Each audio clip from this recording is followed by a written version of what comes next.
सो ये चैप्टर 6 का ओवरव्यू है। सो हम लोगों ने श्लोक नंबर 9 तक कंप्लीट कर लिया है। तो देखिए श्लोक नंबर 1 से श्लोक नंबर 9 तक हमने एडवांसिंग इन अष्टांग योगा मतलब योगा रुक्षा से योगा आरूढ़ा स्टेज तक डिस्कस कर लिया। मैंने बताया योगा आरूढ़ा मतलब बिगिनिंग स्टेज, यम नियम आसन प्राणायाम, और योगा आरूढ़ मतलब एडवांस स्टेज, प्रत्याहार धारणा ध्यान समाधि। सो ये 2 स्टेज होते हैं अष्टांग योगा के यानी कि ध्यान योगा के। और फिर 5 और 6 श्लोक नंबर में माइंड के विषय में भगवान बताते हैं, और 7 to 9 में symptoms of a person in yoga arudha stage. Yoga arudha stage मतलब एडवांस स्टेज जिसका माइंड कंट्रोल हो गया है। तो आज हम 10वें श्लोक से लेंगे, सेकंड सेक्शन कवर करेंगे जिसमें अष्टांग योगा के स्टेजेस भगवान बताएंगे, क्योंकि भगवान ये श्लोक इस अध्याय में पूरा ध्यान योग अर्थात अष्टांग योग के विषय में चर्चा करते हैं। तो श्लोक नंबर 10 से श्लोक नंबर 32 तक पूरा स्टेजेस बताए, और उसमें भी श्लोक नंबर 10 से 17 बिगिनिंग स्टेज ऑफ अष्टांग योगा, और 18 से 23 परफेक्शनल स्टेज ऑफ अष्टांग योगा। तो आज हम बिगिनिंग स्टेज कवर करने का ट्राई करेंगे। सो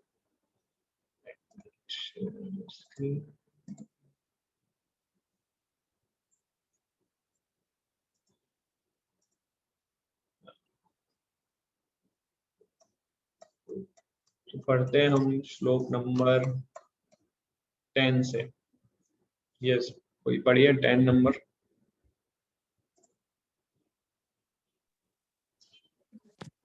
हरे कृष्ण प्रभु।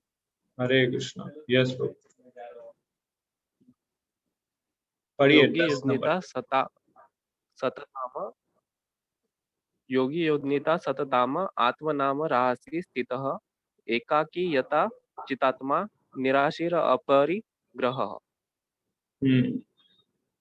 योगी को चाहिए कि वह सदैव अपने शरीर मन तथा आत्मा को परमेश्वर में लगाए, एकांत स्थान में रहे और बड़ी सावधानी के साथ अपने मन को वश में करे।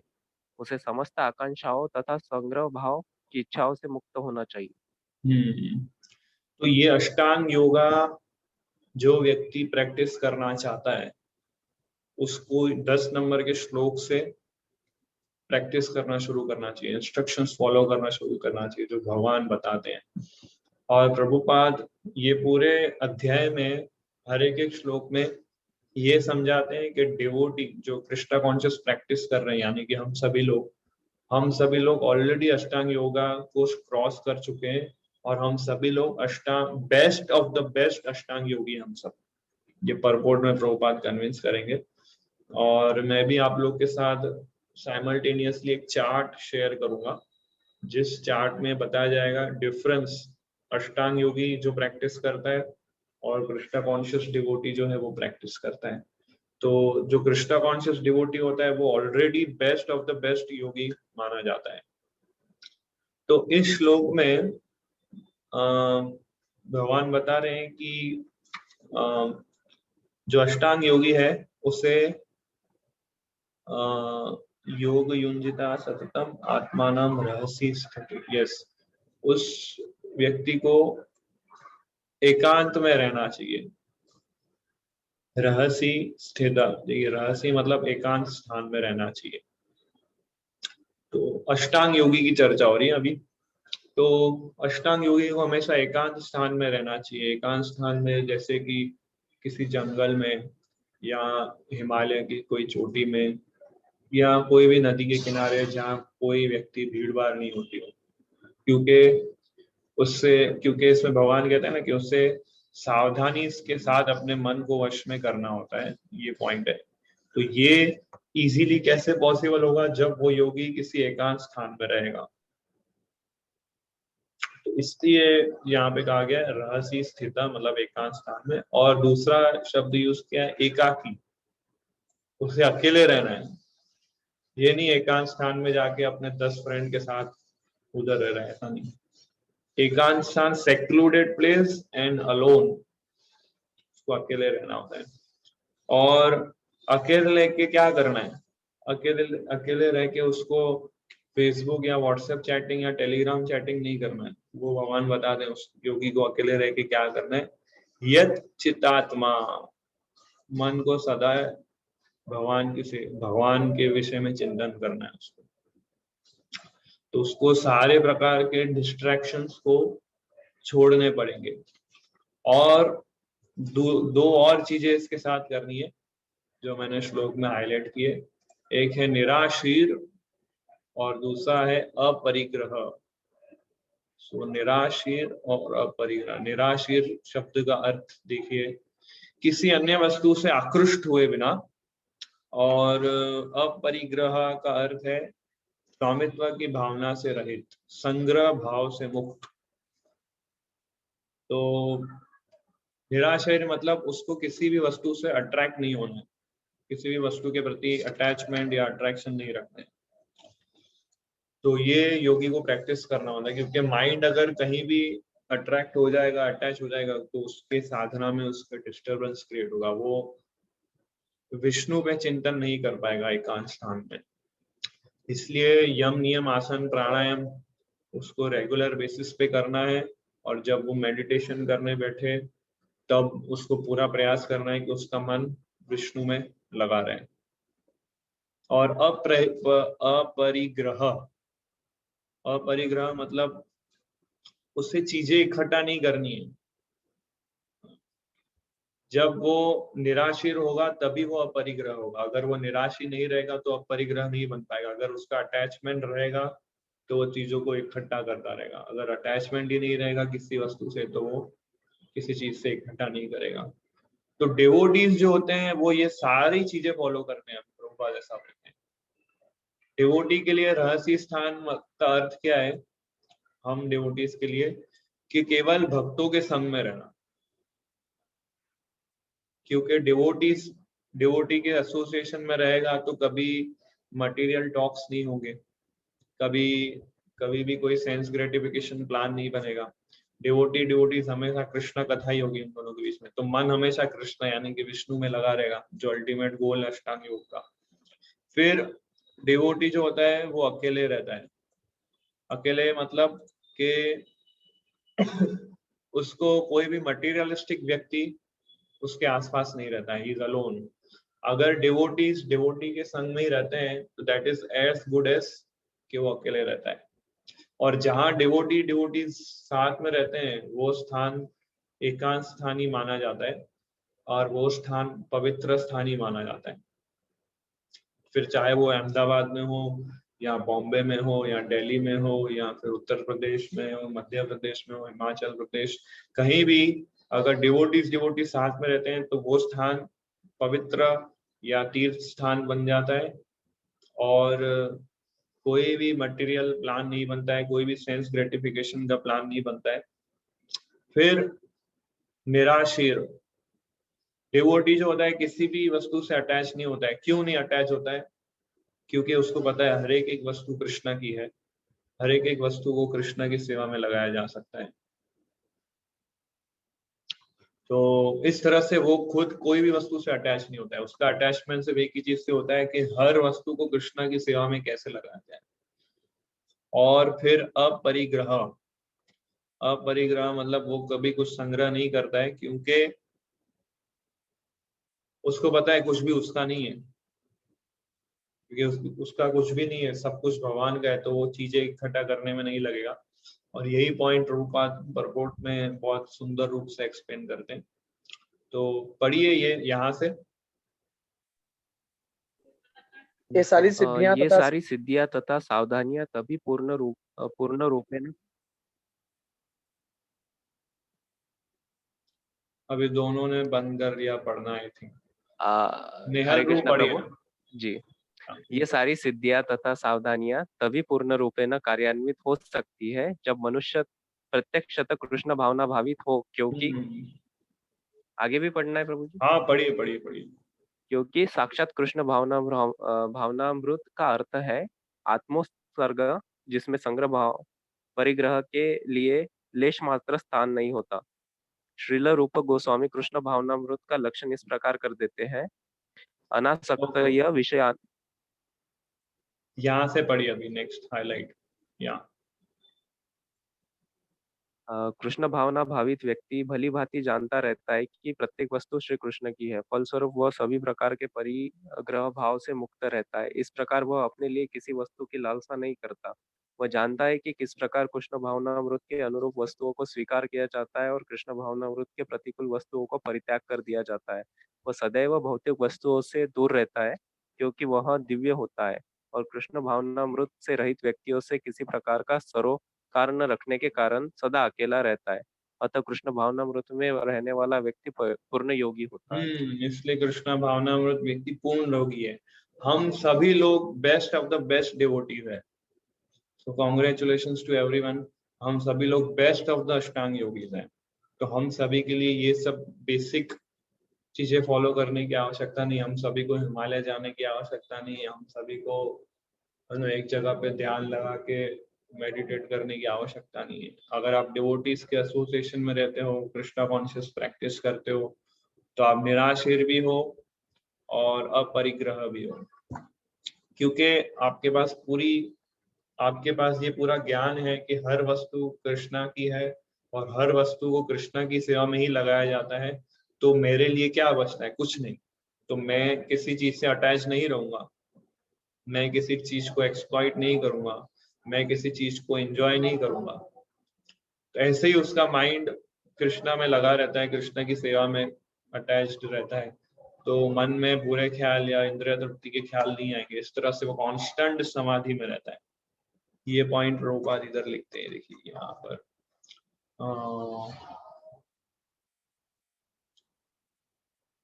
यस, उसे सदैव कृष्णा का चिंतन करना चाहिए और एक क्षण के लिए भी उन्हें नहीं भूलना चाहिए। परमेश्वर में मन की एकाग्रता ही समाधि कहलाती है। मन को एकाग्र करने के सदैव एकांतवास चाहिए। ओके, तो ये बेसिक इंट्रोडक्शन है, ये अष्टांग योग प्रैक्टिस जिसकी अभी हम चर्चा कर रहे हैं। 11वें और 12वें श्लोक में भगवान अभी बताएंगे अष्टांग योगी व्यक्ति को किस तरह से बैठ के ध्यान लगाना चाहिए, बैठने का पोस्चर क्या होना चाहिए। और 13वें और 14वें नंबर के श्लोक में बताएंगे कि एक बार वो आसन पे अच्छे से बैठ गए फिर कैसे ध्यान करना चाहिए। तो कैसे बैठना चाहिए 11 और 12 नंबर का श्लोक हम लोग पढ़ेंगे। सो यस ओबी प्रभु, पढ़िए आप। हरे कृष्ण प्रभु जी। यस। शुचौ देशे प्रतिष्ठाप्य स्थिरमासनम् आत्मनः नातुय चित्तं नति नीचम चैलाजीन कुशोत्तरम तत्रैकाग्रं मन कृत्वा यत् चित्ते इन्द्रियक्रिया उपविश्यासने युञ्ज्यात् योगम आत्मविशुद्धये। योगाभ्यास के लिए योगी एकांत स्थान में जाकर भूमि पर कुशा बिछा दे और फिर उसे मृगछाला से ढके तथा ऊपर से मुलायम वस्त्र बिछा दे। आसन ना तो बहुत ऊंचा हो न बहुत नीचा, यह पवित्र स्थान में स्थित हो। योगी को चाहिए कि इस पर दृढ़तापूर्वक बैठ जाए और मन इंद्रियों तथा कर्मों को वश में करते हुए तथा मन को एक बिंदु पर स्थिर करके हृदय को शुद्ध करने के लिए योगाभ्यास करे।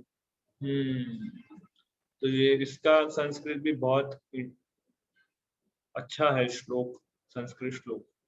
तो कैसे बैठना चाहिए? शुचौ मतलब पवित्र, शुचौ देशे मतलब पवित्र स्थान पे होना चाहिए, पवित्र स्थान पे स्थित होना चाहिए। और स्थिरम आसनम, स्थिर आसन पे बैठना है, फिक्स्ड। ये नहीं चलते फिरते उठते बैठते घूमते नहीं, पवित्र स्थान में स्थित होकर स्टेडी प्लेस पे बैठना है। फिर वो प्लेस कैसा होना चाहिए? नात्य उच्चरितम, ना तो ऊपर होना चाहिए, नाति नीचितम, ना नीचे होना चाहिए। ना ज्यादा हाई होना चाहिए सीट, ना ज्यादा लो होना चाहिए सीट। और सीट कैसा होना चाहिए? चैलाजिना कुशोत्तरम। चैलाजिना मतलब कॉटन, और चैलाजिना मुलायम वस्त्र तथा मृग छाला। चैला मतलब कॉटन और अजीना मतलब मुर्ग छाला, मतलब डियर स्किन जिसको बोलते हैं। हमने देखा होगा, हमने नहीं पर हमने टीवी सीरियल में कहीं देखा होगा कि कोई योगी महात्मा लोग होते हैं जिसकी बड़ी दाढ़ी और ऊपर से उसका रहता है, और वो एक किसी डियर की स्किन के ऊपर बैठ के मेडिटेट करता है, या टाइगर की स्किन के ऊपर मेडिटेट करता है। तो डियर और टाइगर की स्किन क्यों यूज करनी चाहिए?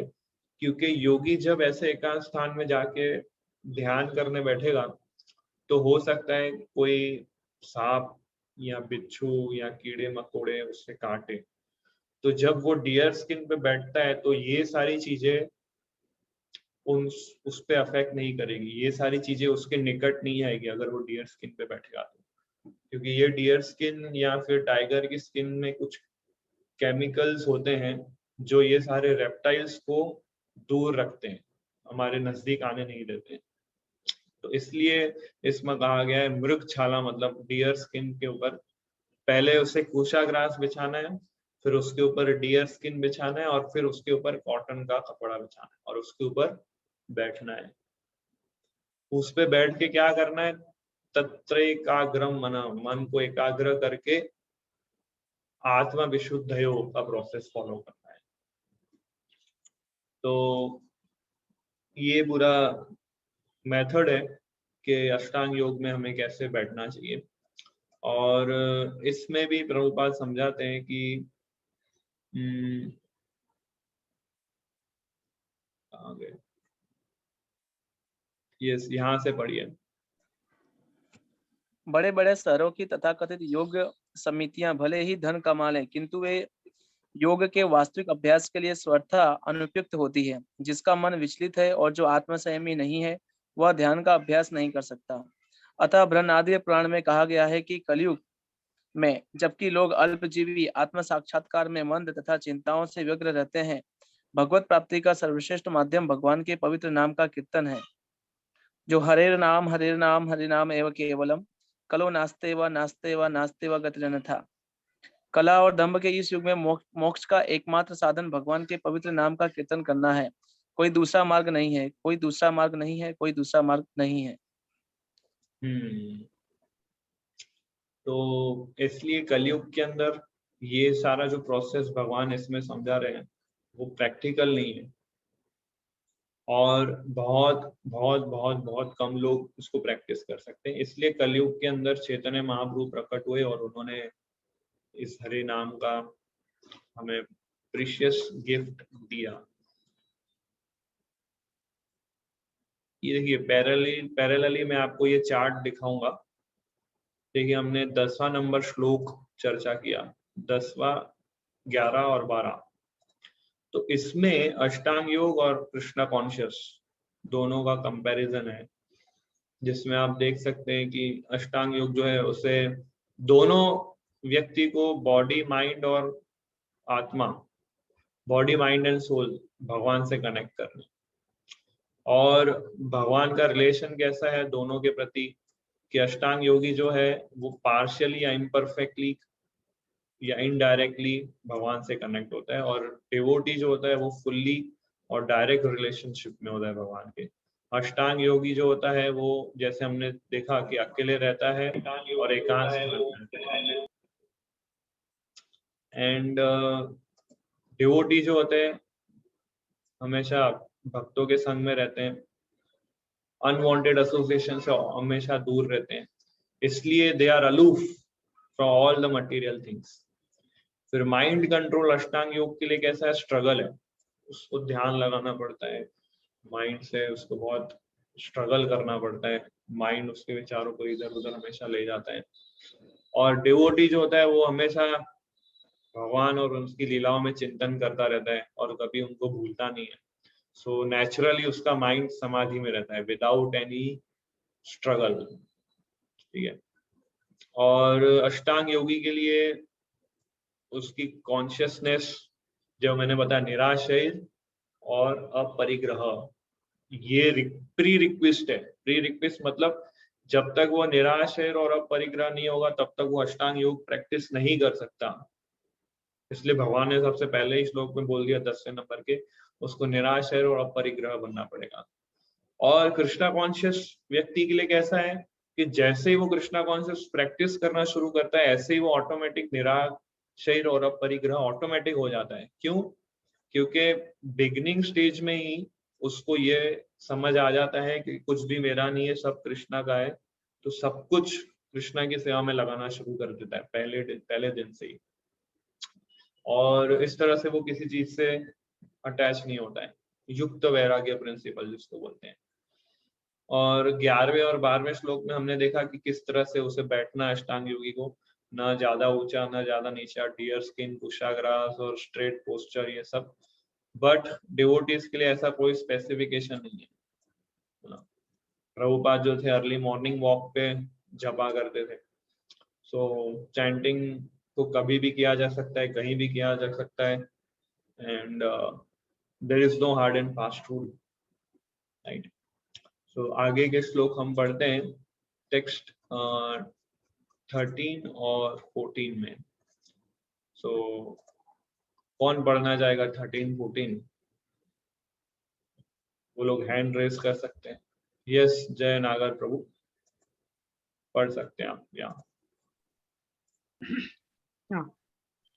समम काय शिरोग्रीवम धारयत्रचलं स्थिरः संप्रेक्ष्य नासिकाग्रं स्वं दिश श्वानवलोकयन् प्रशांतात्मा विगत ब्रह्मचारी व्रते स्थितः मनः संयम्य मच्चित्तो युक्त आसित मत्परः। तो इस श्लोक में बताएंगे कि कैसे मेडिटेट करना चाहिए भगवान, हाउ टू मेडिटेट। यस, योगाभ्यास करने वालों को चाहिए कि वह अपने शरीर, गर्दन तथा सिर को सीधा रखें और नाक के अगले सिरे पर दृष्टि लगाएं। इस प्रकार वह अविचलित तथा दमित मन से, भय रहित विषयी जीवन से पूर्णतया मुक्त होकर अपने हृदय में मेरा चिंतन करें और मुझे ही अपना चरम लक्ष्य बनाएं। तो इसमें भी भगवान बताते हैं, देखिए, समम, समम मतलब स्ट्रेट। क्या चीज स्ट्रेट होनी चाहिए? काया मतलब शरीर, शिरो मतलब हेड, और ग्रीवम मतलब नेक। नेक, हेड और बॉडी स्ट्रेट लाइन में होना चाहिए,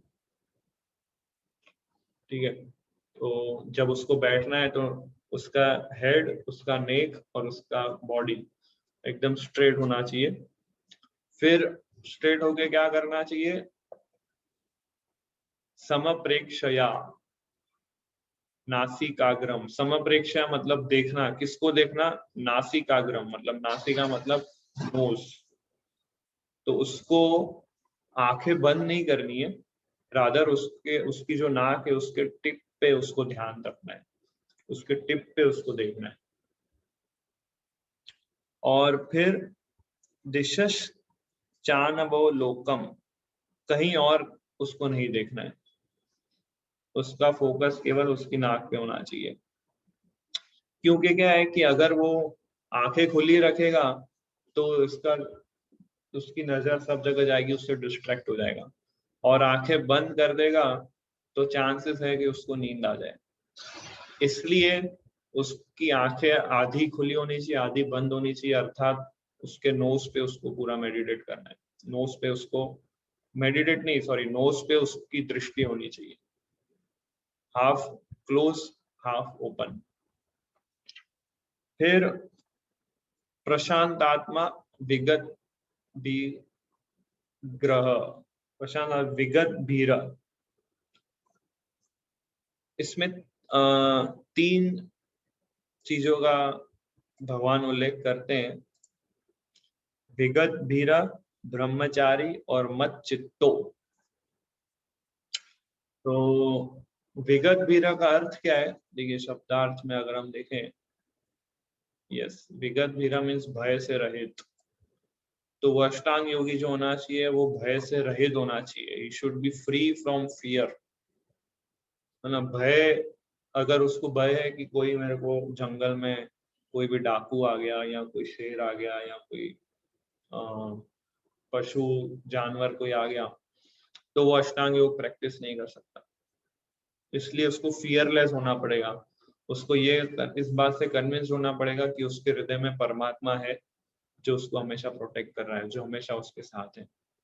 इसलिए फियरलेसनेस सबसे पहला पॉइंट है जो उस पे उसको बहुत कन्विंसिंगली उसको इस चीज को समझना होगा कि वी शुड बी फियरलेस।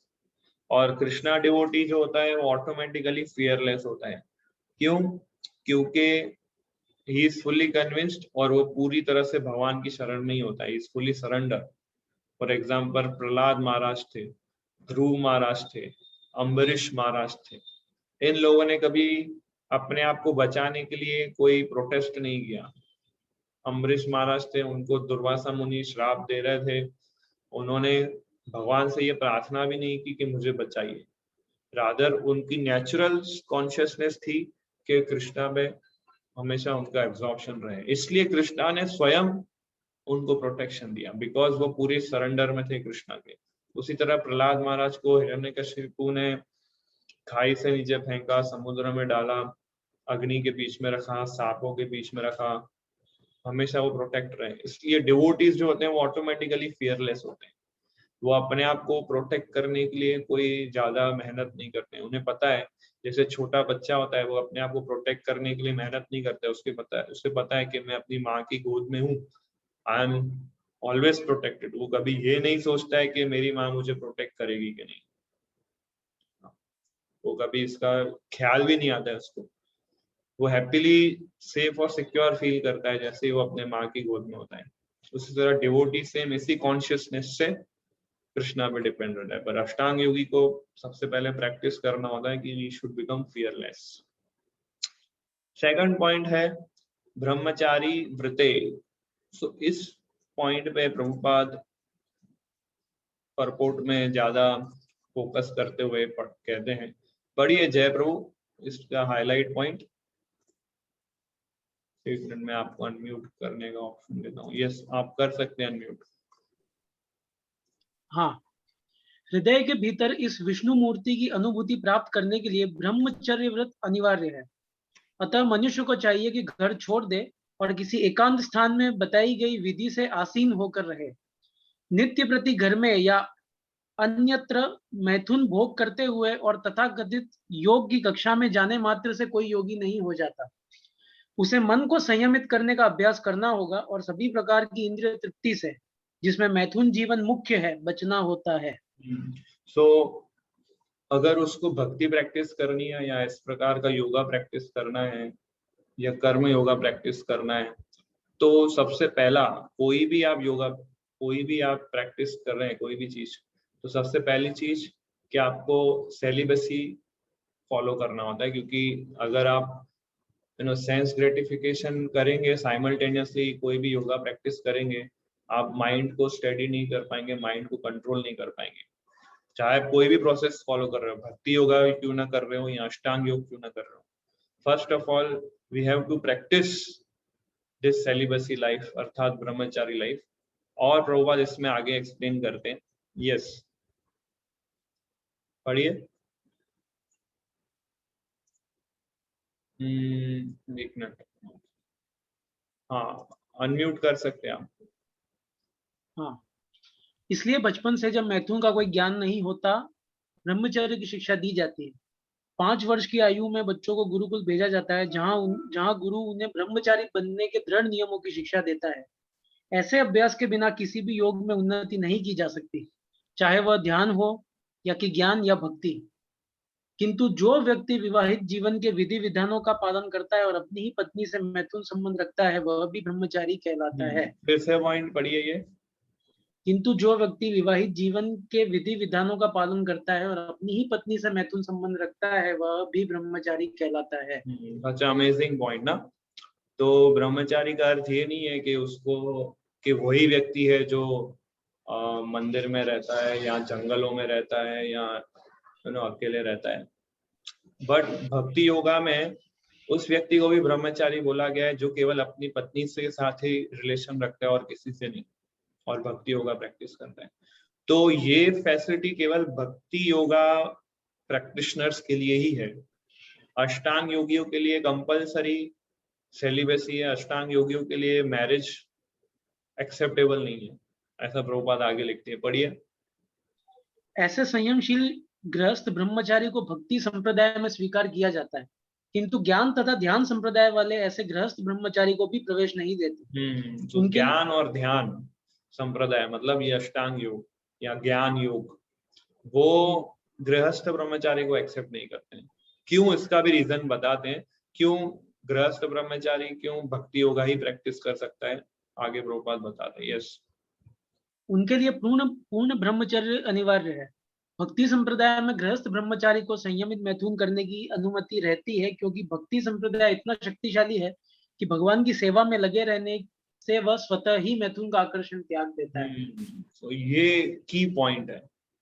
अगर हम भक्ति योगा प्रैक्टिस सिंसियरली कर रहे हैं और पूरे सिंसियरिटी और ऑनेस्टी और सीरियसनेस के साथ हम माइंड और सेंसेस को भगवान की सेवा में लगा रहे हैं, तो अपने आप हमारे अंदर जो सेक्स डिजायर्स है उसका अट्रैक्शन अपने आप चला जाता है और हम पूर्ण तरह से भगवान की सेवा में लग सकते हैं। बट अष्टांग योगी को सेलिबसी को उसको स्ट्रिक्टली अलग से फॉलो करना पड़ता है, फिर वो भगवान विष्णु में ध्यान अच्छे से लगा सकता है। या सो कंपेयर करें अगर हम इस चार्ट में, तो सेलिबसी के लिए it is must for Ashtanga yogis, और गृहस्थ ब्रह्मचारी कंसेप्ट केवल कृष्णा कॉन्शियसनेस में होता है। फियरलेसनेस, जो कृष्णा कॉन्शियस होता है वो ऑलरेडी फियरलेस होता है, राइट। ऑब्जेक्ट ऑफ मेडिटेशन अष्टांग योगी के लिए विष्णु मूर्ति है, जबकि डिवोटी हमेशा भगवान को, कृष्णा को सब जगह देखते हैं, एवरीवेयर, है ना। So and goal of life अष्टांग योगी के लिए गोल क्या है? Krishna in the heart of every living entity, कि भगवान सभी जीव के हृदय में है विष्णु के फॉर्म में। और डिवोटीज के लिए भी वही गोल है, टू सी कृष्णा एवरीवेयर। या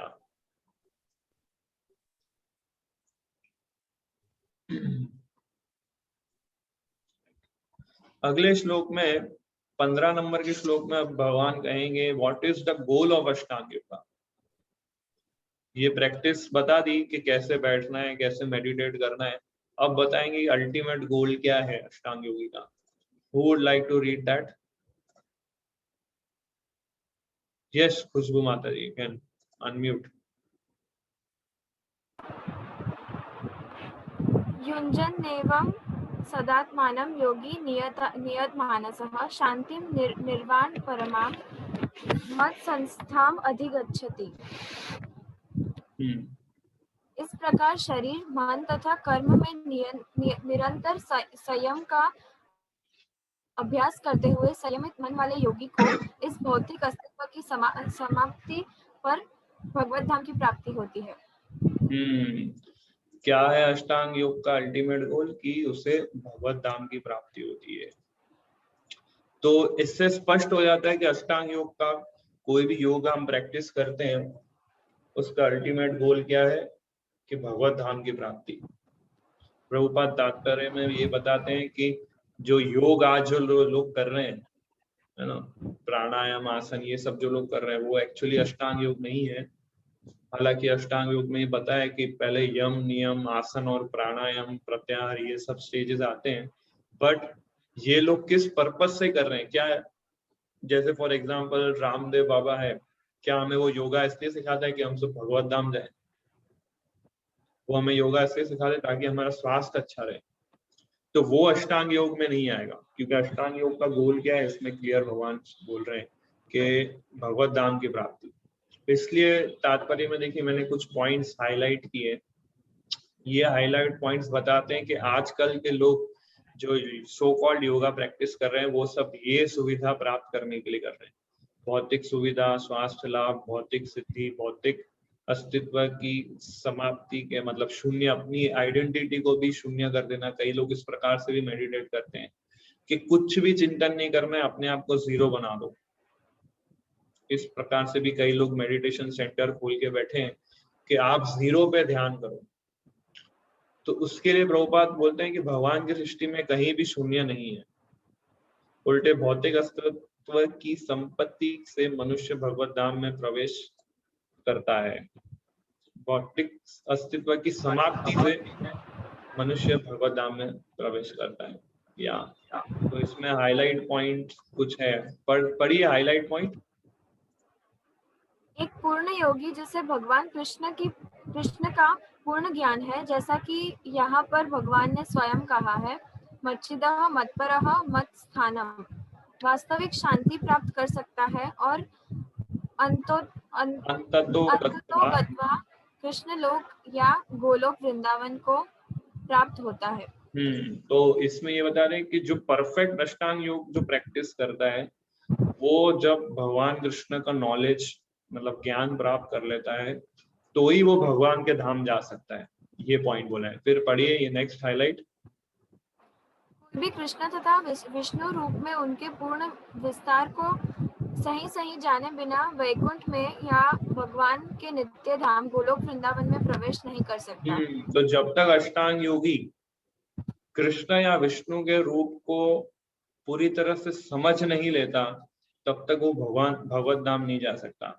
सो अल्टीमेटली वो अष्टांग योगी को पूरा मेडिटेट करके अच्छे से आसन पे बैठ के और प्राणायाम आसन ध्यान धारणा करके उसको क्या करना पड़ेगा, कृष्ण या विष्णु को समझना पड़ेगा। और डिवोटीज लोग क्या है, डे 1 से ही कृष्ण और विष्णु को समझने का प्रयास करते हैं, उनकी लीला पढ़ते हैं, उनके इंस्ट्रक्शंस को पढ़ते हैं, उनकी सेवा करते हैं। तो already they are much ahead then Ashtanga yogi. Yes, पढ़िए आगे। अतः कृष्ण भावना भावित व्यक्ति ही पूर्ण योगी है, क्योंकि उसका मन सदैव कृष्ण के कार्यकलापों में तल्लीन रहता है। तो अभी मैंने बताया कि अष्टांग योग का अल्टीमेट गोल क्या है, भगवान के धाम जाना। भगवान के धाम कौन जा सकता है, तो इसमें कहा है कि वो व्यक्ति जो कृष्ण या विष्णु को पूरी तरह से समझ जाए। और कृष्ण और विष्णु को पूरी तरह से समझता कौन है, अल्टीमेटली कृष्ण भावना भावित व्यक्ति, जो इसलिए वो परफेक्ट अष्टांग योगी है, इसलिए वो पूर्ण योगी है। कहने का तात्पर्य इसमें ये आता है। यहाँ नेक्स्ट श्लोक में, श्लोक नंबर 16 और श्लोक नंबर 17, भगवान कुछ प्रिकॉशंस देते हैं अष्टांग योगी को कि उसे कुछ चीजों का ध्यान ही करना है, क्या चीज में उसको रेगुलेट करना है, क्या चीज में उसको कंट्रोल करना है, भगवान अगले 2 श्लोकों में बताते हैं। तो ये 10 नंबर श्लोक से 17 नंबर श्लोक तक भगवान बिगिनिंग स्टेज बता रहे हैं अष्टांग योगी का। बिगिनिंग स्टेज देखिए ये वाला,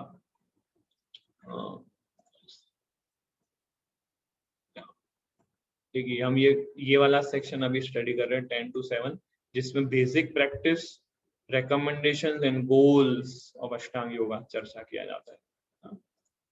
यस, पढ़िए 16 नंबर। कौन पढ़ना चाहेगा 16 नंबर? यस, कार्तिक प्रभु, अनम्यूट करके आप पढ़ सकते हैं।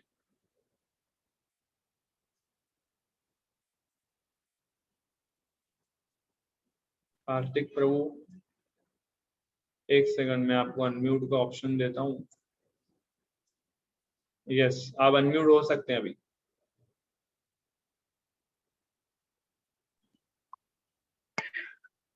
नात्यश्नस्तस्तु योगिस्ति न चैकान्त मनस्नद न चातिस्वप्नशीलस्य जागरतो नैव चार्जुन। हे अर्जुन, जो अधिक खाता है या बहुत कम खाता है, जो अधिक सोता है अथवा जो पर्याप्त नहीं सोता, उसके योगी बनने का कोई संभावना नहीं है। तो यहाँ पे भगवान खाने में और सोने पे ध्यान रखने को बोल रहे हैं अष्टांग योगी को,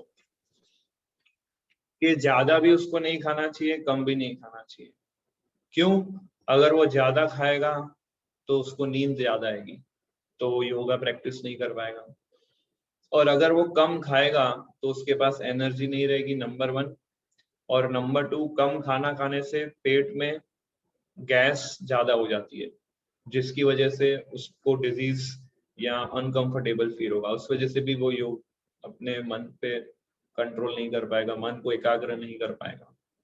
तो इसलिए ना उसको ज्यादा खाना चाहिए ना कम खाना चाहिए।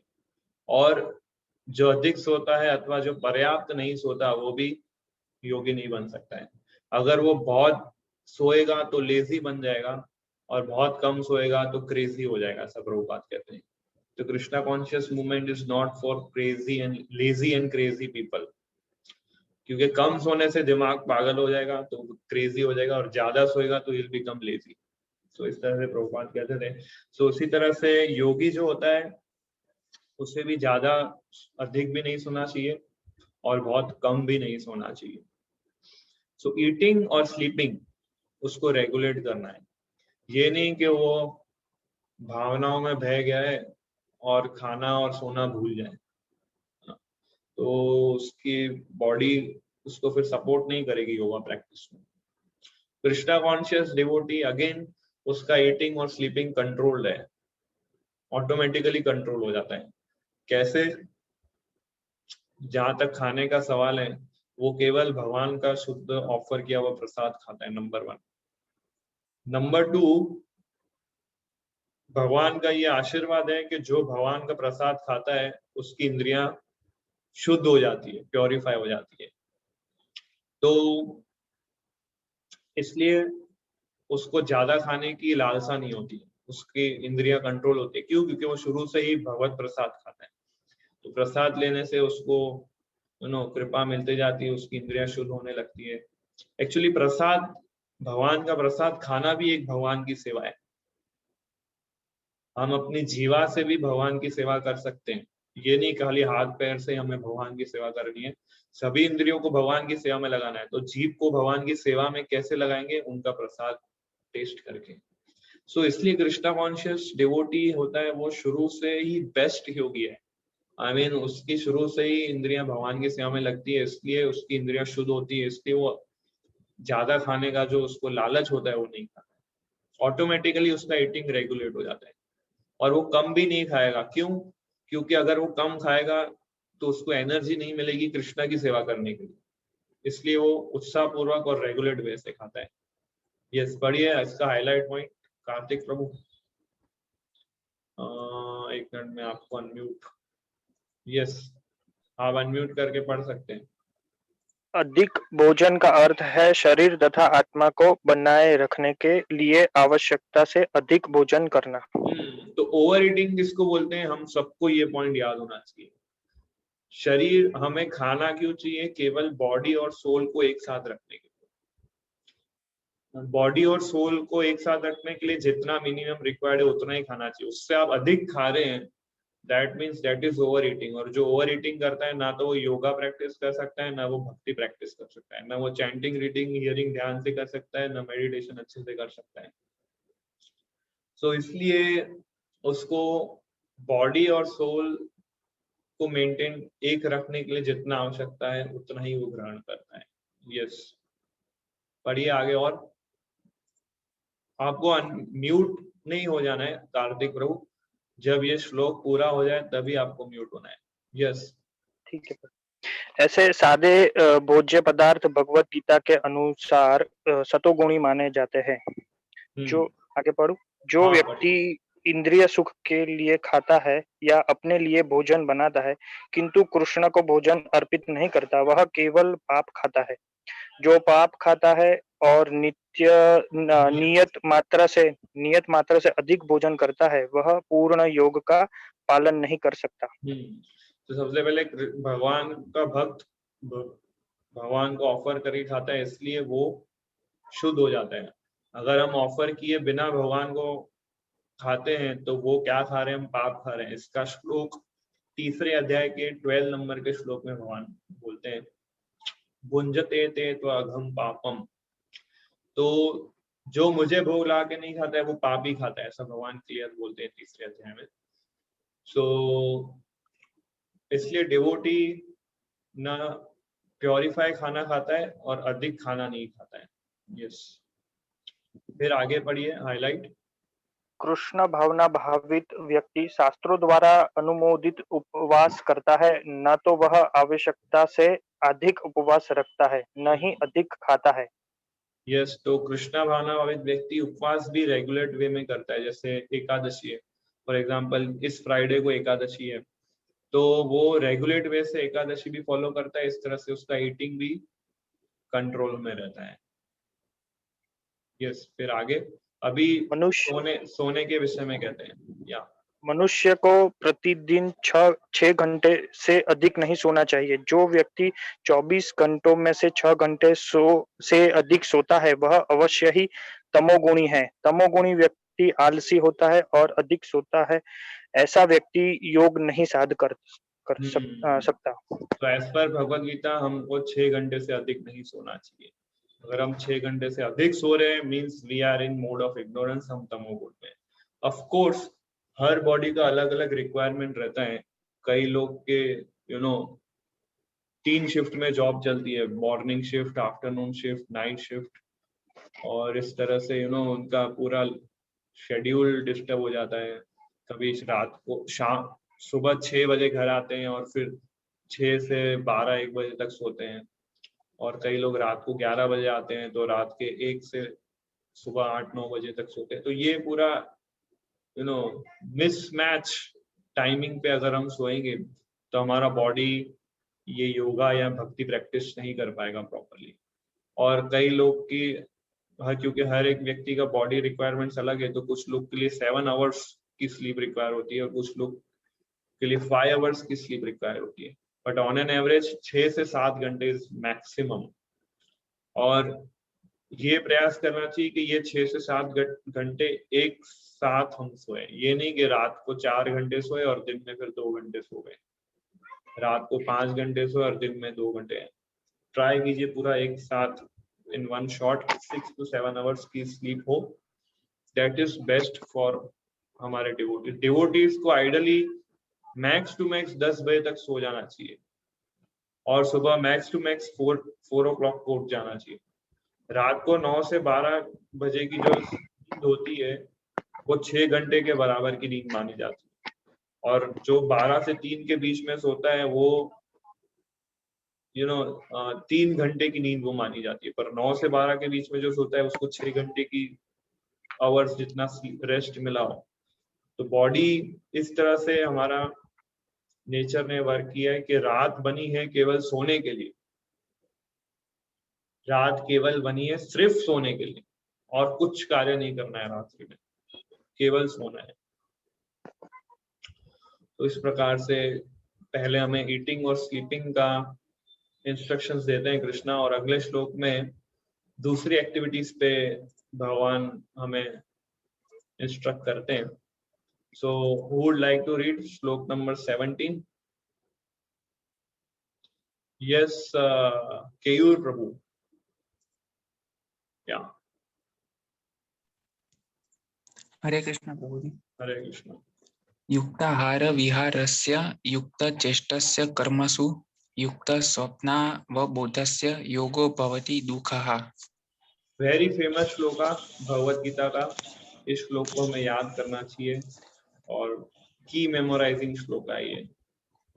यस, पढ़िए। जो खाने, सोने, आमोद प्रमोद तथा काम करने की आदतों में नियमित रहता है वह योगाभ्यास द्वारा समस्त भौतिक क्लेशों को नष्ट कर सकता है। भौतिक क्लेशों को नष्ट कर सकता है। अगर हम ये ईटिंग, स्लीपिंग, ये आमोद प्रमोद का मतलब है रिक्रिएशन एक्टिविटीज। हिंदी थोड़ी शुद्ध है बट इंग्लिश में उसको बोलते हैं हमारा जो रेगुलर वर्क होता है वो रिक्रिएशन एक्टिविटीज। और तथा काम मतलब वो वाला काम नहीं, लस्ट वाला काम नहीं, काम मतलब जो रेगुलर, जो हम डेली रूटीन चलते हैं। आमोद मतलब रिक्रिएशन और काम मतलब जो हमारा रेगुलर रूटीन होता है वो। तो ये दोनों में अंतर है। रिक्रिएशन मतलब जब आप रेगुलर काम करके थक जाते हैं डेली रूटीन, उसके बाद जो रिफ्रेशमेंट वाले जो कार्य करते हैं आप उसको आमोद प्रमोद बोलते हैं। सो ये 4 चीजों पे जो नियमित करता है जो ये 4 चीजें रेगुलेट करता है वो भौतिक क्लेशों को नष्ट कर सकता है। मतलब भौतिक क्लेश में आपकी सारी बीमारियां भी आ गई, इंक्लूडिंग कोरोना वायरस, है ना। सो अगर आप ईटिंग, स्लीपिंग, रिक्रिएशन और आपके वर्क को रेगुलेट कर देंगे केवल ये 4 चीजों पे, तो आप free from all material pains, ऐसा तो बताया। सो तात्पर्य में नींद के ऊपर प्रभुपाद कहते हैं, पढ़िए यहाँ से। जहाँ तक सोने का प्रश्न है, कृष्ण भावना भावित व्यक्ति कृष्ण भावनामृत में कर्म करने में निरंतर सतर्क रहता है, अतः निद्रा में वह व्यर्थ समय नहीं गवाता। अव्यर्थ कालत्वम कृष्ण भावना भावित व्यक्ति अपना 1 मिनट का समय भी भगवान की सेवा के बिना नहीं बिताना चाहता, अतः वह कम से कम सोता है। तो वो इतना अलर्ट रहता है कृष्ण की सेवा में कि वो सोना उसको टाइम वेस्ट लगता है। तो हमारे लिए सोना बहुत क्या बोलते हैं, हम लोग एक्चुअली सोने के लिए बहुत कैलकुलेटिव रहते हैं कि आज मेरे को सिर्फ 4 घंटा ही सोने मिला है, 2 घंटा तो मुझे सोना ही पड़ेगा दिन में। बट जो डिवोटी होते हैं वो सोने को टाइम वेस्ट समझते हैं। Sleep is as good as death, ऐसे मेरे गुरु महाराज कहते थे, माय स्पिरिचुअल मास्टर मुझे ऐसा बोला कि sleep is as good as death. तो सोने में इतना टाइम वेस्ट नहीं करना चाहिए। ऑफ कोर्स बॉडी रेस्ट के लिए आवश्यकता है, बट ग्रेजुअली हमें हमारे ईटिंग हैबिट्स, हमारे स्लीपिंग हैबिट्स, हमारे वर्किंग हैबिट्स को प्योरीफाई करना है और उसको रेगुलेट करना है। ये डिवोटीज के लिए अनिवार्य है, मतलब कंपलसरी है यहाँ। और इसमें आगे एक पॉइंट और बोलते हैं काम करने के विषय में। हाँ, यहाँ से पढ़िए। जहाँ तक कार्य का प्रश्न है, कृष्ण भावना भावित व्यक्ति ऐसा कोई भी कार्य नहीं करता जो कृष्ण से संबंधित न हो। इस प्रकार उसका कार्य सदैव नियमित रहता है और इंद्रिय तृप्ति से अदूषित। फिर आगे पढ़िए यहाँ से। चूंकि कृष्ण भावना भावित व्यक्ति के लिए इंद्रिय तृप्ति का प्रश्न ही नहीं उठता, अतः उसे तनिक भी भौतिक अवकाश नहीं मिलता। भौतिक क्योंकि अवकाश, पढ़िए आगे पूरा। वह अपने कार्य, वचन, निद्रा, जागृति तथा अन्य सारे शारीरिक कार्यों में नियमित रहता है, अतः उसे कोई भौतिक दुख नहीं सताता। तो इस प्रकार से उसको ईटिंग, स्लीपिंग, मैटिंग, डिफेंडिंग, इन सबको रेगुलेट करना है। यस। 18वें नंबर के श्लोक से भगवान बताएंगे कि जो परफेक्शनिस्ट हो गया अष्टांग योगी, वो कैसा होता है, जिसने परफेक्शन प्राप्त कर लिए उसके क्या रियलाइजेशंस होते हैं, वो 18 से 23 नंबर के श्लोक तक भगवान डिस्क्राइब करेंगे, जो हम फ्राइडे की क्लास, जो हमारी अगली क्लास होगी, उसमें हम चर्चा करेंगे। सो किसी का कोई प्रश्न हो तो पूछ सकते हैं आप लोग, अनम्यूट खुद होके प्रश्न पूछ सकते हैं।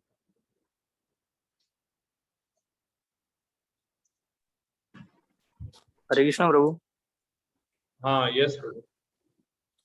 इसमें मतलब वर्क को रेगुलेट करने को बोला है, तो उसको हम कैसे समझे? मतलब वर्क को रेगुलेट करने का अर्थ ये है कि आपके वर्क के रिजल्ट्स को कृष्णा की सेवा में लगाना, उसको बोलते हैं रेगुलेशंस।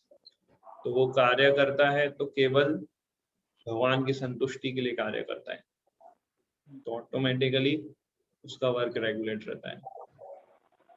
मतलब वो अति प्रयास वाले जोन में एंटर नहीं होता है कभी भी। कभी जब हम अति प्रयास, ओवर एंडेवर जब हम करते हैं, तो हम मोड ऑफ पैशन मतलब रजोगुण में आ जाते हैं, और रजोगुण में व्यक्ति भगवान का स्मरण करते करते कार्य कभी नहीं कर पाएगा।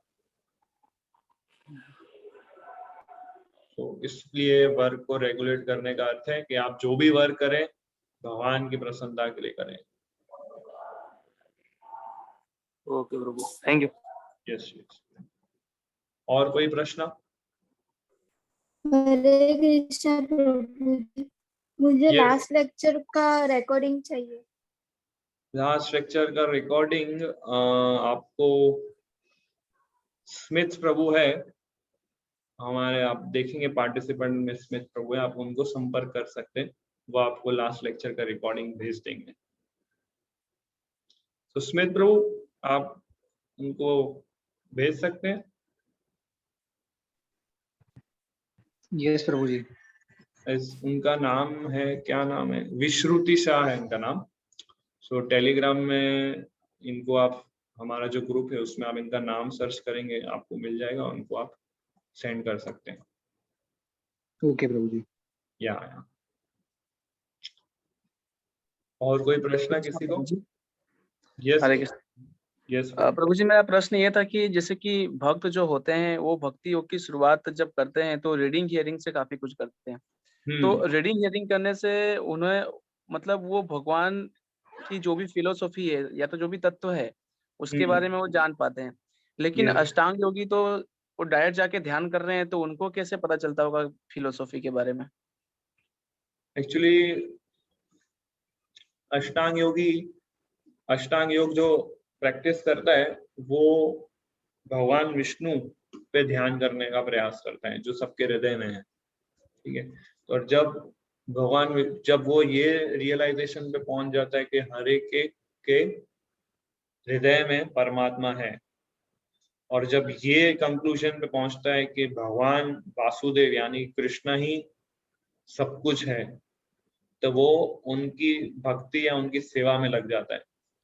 और जब वो भगवान की भक्ति और सेवा जब वो स्टार्ट करता है, वैसे ही ज्ञान और वैराग्य उसके हृदय में आता है। तो नॉलेज एंड डिटैचमेंट उस व्यक्ति के अंदर आता है जो भगवान की भक्ति में लगता है। तो इस तरह से उसको ये ज्ञान प्राप्त होता है। और जब डिवोटीज के एसोसिएशन में आता है ना, तब वो हियरिंग रीडिंग तब उसका चालू होता है, क्योंकि भक्ति योगा मतलब क्या, श्रवणम कीर्तनम। तो अष्टांग योग में श्रवणम कीर्तनम नहीं होता है। तो इसलिए अष्टांग योगी जब ये पॉइंट से कन्विंस होता है, ओके भगवान विष्णु ही, भगवान वासुदेव कृष्ण ही सब कुछ है, तब उनकी सेवा में लगता है। और सेवा कैसे शुरू करता है, श्रवणम कीर्तनम विष्णु, प्योर डिवोटीज के एसोसिएशन में रहकर वो सुनता है, उनके विषय में जानने का प्रयास करता है। तो उसको भी हियरिंग रीडिंग से ही शुरू करना पड़ेगा। तो अष्टांग योगी को भी प्रभु जी भक्ति योग की प्रक्रिया का पालन करना ही पड़ेगा। यस यस, तो ही वो भगवान।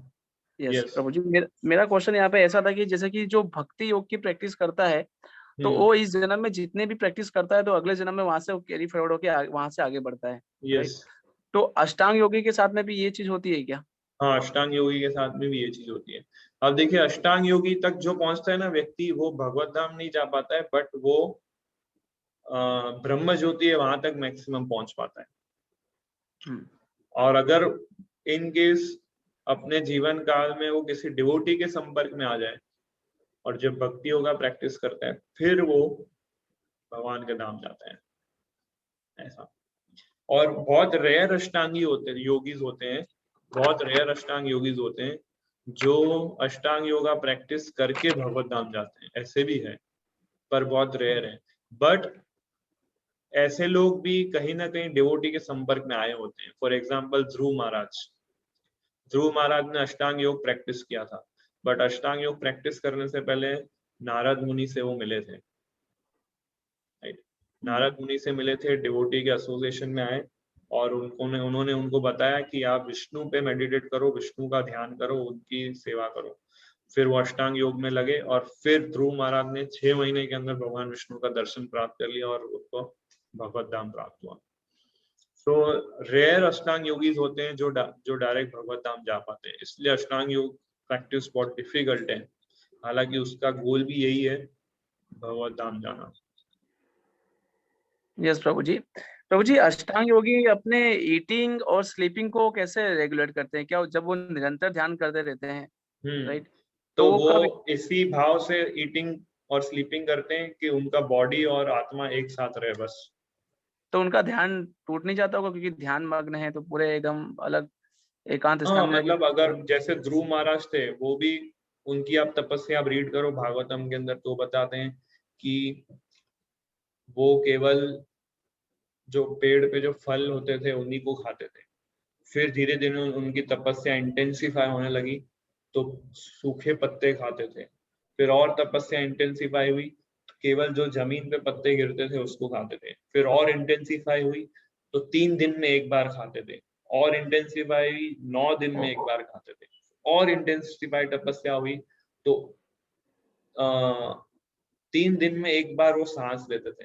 फिर 9 दिन में एक बार सांस लेते थे। ऐसे उन्होंने इतनी तपस्या से अपना तपोबल इतना पावरफुल कर दिया था कि उनके शरीर से ऐसा तेज निकलने लगा जिसकी वजह से पूरे ब्रह्मांड में हीट एनर्जी बहुत बढ़ गई थी। पूरा ब्रह्मांड जो है गर्म हो गया था और देवी देवता सब चिंतित हो गए कि ये क्या हो रहा है। तब उन्होंने भगवान विष्णु को रिक्वेस्ट किया कि आपका ये भक्त है, तपस्या कर रहा है, कृपया इन्हें रोकिए, नहीं तो हम सब उसकी तपस्या में जल जाएंगे। फिर भगवान विष्णु उनको दर्शन देते हैं और फिर वो पैसिफाई होता है। तो ये अष्टांग योगी प्रैक्टिस करता है इस तरह से। Bhakti yoga is best. Yoga is always best. Yes. Thank you, Prabhuji. Yeah. Yes, Smith Prabhu.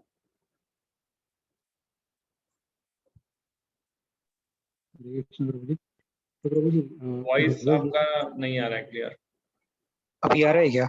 अभी एकदम क्लियर है। ओके, थैंक यू प्रभु। सो प्रभु, जैसे कि भगवत गीता है वो summary and essence of all Vedas, ठीक है। तो जैसे कि वेदास को कोई ऑर्डिनरी मैन नहीं समझ सकता, इसीलिए महाभारत और भगवत गीता का एग्जिस्टेंस है। तो प्रभु ये अष्टांग योगा के ये लेक्चर से पता चला कि ये अभी कलयुग के लोगों के लिए ना ही पॉसिबल है ना ही फिजिबल है। तो कृष्ण भगवान ने क्यों भगवत गीता में ये टॉपिक को यानी कंसीडर किया? क्योंकि भगवान को पता था कि केवल मेरे भक्त लोग ही ये भगवत गीता नहीं पढ़ेंगे। अष्टांग योगी भी इस भगवत गीता को पढ़ेंगे, कुछ मोटिवेशनल स्पीकर भी भगवान इस गीता को पढ़ेंगे, कर्म योगी भी भगवान भगवत गीता को पढ़ेंगे, फिर जो राष्ट्रवाद जो होते हैं वो लोग भी गीता को पढ़ेंगे, फिर जो कर्म कांडी होते हैं वो भी गीता को पढ़ेंगे। इसलिए भगवान ने सभी सब्जेक्ट का डिस्क्रिप्शन दिया है। बट भगवान भी क्योंकि सुपर इंटेलिजेंट है, हर अध्याय के एंड में ये बोला है कि भक्ति योग सबसे सर्वश्रेष्ठ है, भक्ति जो है सबसे सर्वश्रेष्ठ है, जो मेरा भक्त है वो सबसे सर्वश्रेष्ठ है। तो इस अध्याय के भी लास्ट श्लोक पढ़ना आप, इस अध्याय का, आप में से अगर किसी के पास हो गीता तो आप इसी अध्याय का लास्ट श्लोक पढ़ना। उसमें देखिए भगवान क्या बोलते हैं कि जो मुझ में ध्यान लगाते हैं वो सबसे बेस्ट योगी है। और हर एक अध्याय में के एंड में भगवान कंक्लूड करते हैं कि ठीक है अर्जुन, कर्म योग है, ये ज्ञान योग है, ये ध्यान योग है, बट बेस्ट क्या है, जो मेरी भक्ति में लगा है। तो सभी लोगों को लिए भगवान ने सब कुछ ना कुछ दिया है, बट कंक्लूजन भी दिया है। देखिए ये है, फॉर एग्जाम्पल जैसे फॉर एग्जाम्पल आईफोन। अभी आईफोन कंपनी जो एप्पल है वो चाहती है हर व्यक्ति के पास उनका एप्पल का फोन होना चाहिए, हर व्यक्ति के पास। अब हर व्यक्ति मतलब क्या, अमीर भी और गरीब भी। तो इसलिए उन्होंने क्या किया है, जो टॉप मोस्ट मॉडल है वो भी बनाया है और जो बेसिक मॉडल है वो भी बनाया है। अगर वो खाली टॉप मोस्ट मॉडल ही बनाएगी तो सबके पास नहीं पहुंचेगा वो एप्पल का प्रोडक्ट, केवल जो टॉप क्लास लोग हैं उन्हीं को ही पहुंचेगा। What about the middle class people? तो ऐसे लोगों के लिए बेसिक मॉडल बनाती है वो। तो इसी तरह भगवान भी चाहते हैं कि हर व्यक्ति को मेरी वाणी, हर व्यक्ति मेरे वाणी से कनेक्ट होना चाहिए। तो हर व्यक्ति के पास वो भक्ति वाला फ्लेवर नहीं होगा, किसी के पास कर्म करना है, मुझे कर्म करना है, वो फ्लेवर होगा। किसी को नॉलेज चाहिए, आई वांट मोर नॉलेज, तो वो ज्ञान योग से अटैच होगा, कोई अष्टांग योग से अटैच होगा और कई लोग भक्ति योग से अटैच होंगे। तो पर वो भगवान का स्कीम क्या है कि हर व्यक्ति मेरी वाणी से कनेक्ट हो, ताकि वो ग्रेजुअली उससे प्योरीफाई होते होते होते एंड में भक्ति योगा में आए। मेरी वाणी से बिल्कुल अटैच नहीं हो, उससे अच्छा है कुछ बेसिक मिनिमम लेवल पे अटैच हो जाए, है ना। जैसे एप्पल कंपनी सोचे कि उसके पास कोई दूसरा फोन होने से अच्छा है एटलीस्ट हमारा प्रोडक्ट का ही होना चाहिए, भले बेसिक या सस्ता फोन हो, भले सेकंड हैंड हो, बट हमारी कंपनी का ही होना चाहिए, ताकि वो हमारी कंपनी से कनेक्टेड रहेगा, जुड़ा रहेगा। सो ये पर्पस है। Okay, thank you Prabhu ji, thank you. या और क्वेश्चंस पूछिए। यस केवल प्रभु। प्रभु जी, जैसे जो अष्टांग योगी होते हैं वो नाक के अग्र भाग में दृष्टि लगाकर तपस्या करते हैं पूरी आंख बंद किए बिना, तो क्या हम हरे कृष्ण महामंत्र का जप करते हैं तो ऐसे नाक के अग्र भाग में दृष्टि लगाकर जप कर सकते हैं? वैसे कर सकते हो। अगर आपको ऐसा लग रहा है कि मैं आंख खोल के जप कर रहा हूँ तो ध्यान भटक रहा है और आंख बंद करके जप करता हूँ तो नींद आ जाती है, तो आप ऐसा प्रैक्टिस कर सकते हो करना हो तो। बट बेस्ट है कि आपको अगर नींद आ रही हो तो चलते चलते चैंटिंग करो, और अगर नींद नहीं आ रही है तो बैठ के चैंटिंग करो, ऐसा। ओके प्रभु जी। और प्रश्न पूछिए।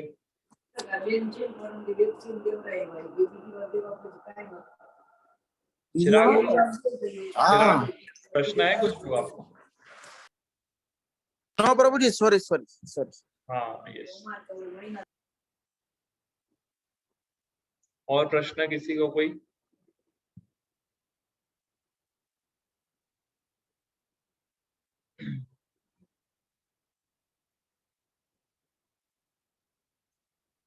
Any doubts, any questions?